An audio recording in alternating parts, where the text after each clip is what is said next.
We live in a culture where 30% of flavor can be traded for 95% convenience. Few products illustrate that trade-off more clearly than a single spoonful of instant coffee. Picture the familiar moment: boiling water poured into a cup, a brown vortex spreading outward, and within seconds, the solid structure disappears. No grinding, no filtering, no waiting. Time is compressed until it is nearly invisible. But instant coffee is not merely a beverage. It is a social design. In the world of traditional coffee, flavor is tied to skill. The better you grind, the more precisely you control temperature, the better your cup. Instant coffee disrupts that hierarchy. It removes skill from the equation. It turns everyone into a default barista, armed with nothing more than a spoon. This is a turning point in instant culture, where a product does not simply solve a biological need, caffeine, but redefines the relationship between human beings and time itself.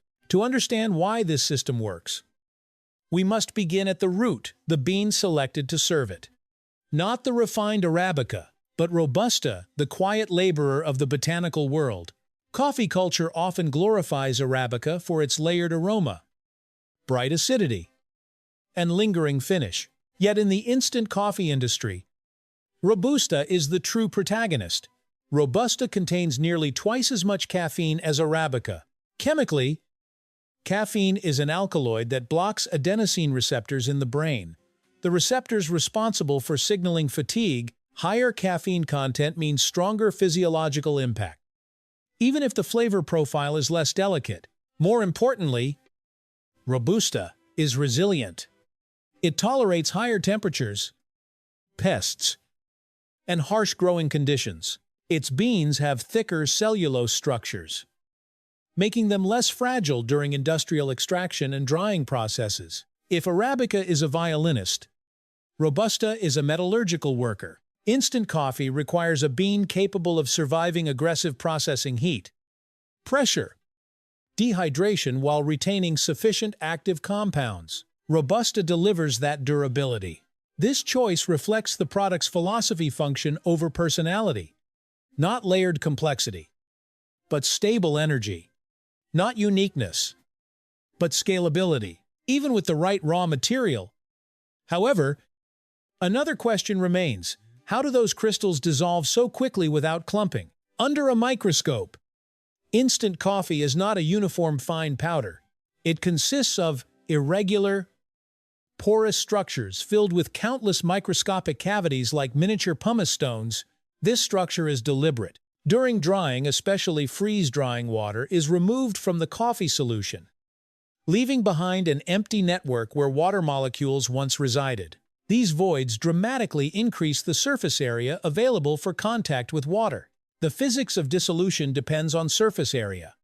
The greater the surface area, the faster molecules can diffuse into water. When hot water touches a granule, it seeps into the porous cavities, breaking the solid structure from within.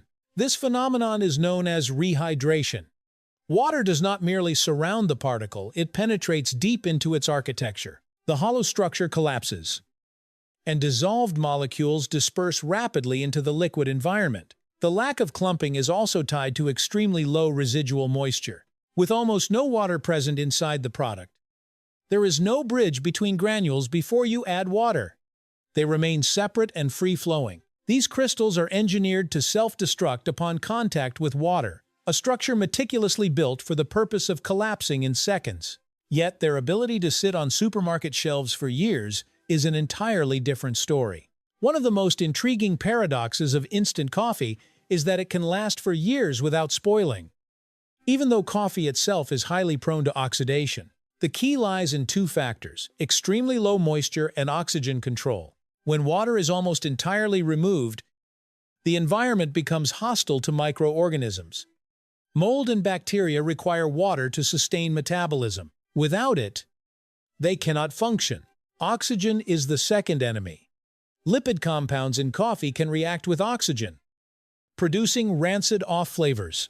To prevent this, many manufacturers flush jars with inert gases, such as nitrogen, before sealing them. The glass jar, fitted with a tight lid and moisture barrier, becomes an isolated ecosystem, a small chamber where chemical reactions are slowed to a near standstill. We might call it immortal food, not because it never changes, but because change is delayed as much as physically possible. And once a product is separated from Earth's familiar environmental conditions to such an extent, sending it beyond Earth becomes a natural next step. Aboard the International Space Station, every object must be optimized for mass and safety. There is no room for loose coffee grounds drifting in microgravity. Instant coffee fits perfectly into this environment. The granules are packaged in sealed pouches and mixed with hot water in closed systems to prevent droplets from floating freely. Caffeine continues to perform its familiar physiological role, maintaining alertness and stabilizing circadian rhythms in an environment where day and night cycle every 90 minutes as the station orbits Earth. Here, instant coffee is no longer a symbol of urban convenience. It becomes a bridge between a primitive human need, wakefulness, and the most advanced technology humanity has ever built. A product once dismissed as inferior now appears in the most extreme environment humans can inhabit.